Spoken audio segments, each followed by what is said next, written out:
Hi guys, this is Ate Sel. For today's video ay mag-chop suey naman po tayo. My own version. At ito na nga po, inuna na natin yung bawang. I-brown lang po natin ito. Sibuyas, pork giniling,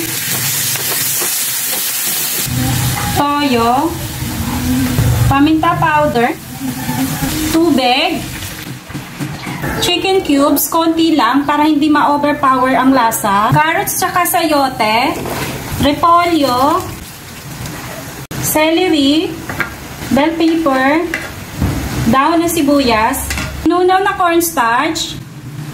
Huwag kalimutan tikman para ma-adjust yung lasa kung may kulang. Harap na po siya guys. At ito na po guys, luto na po ang ating chop suey my own version.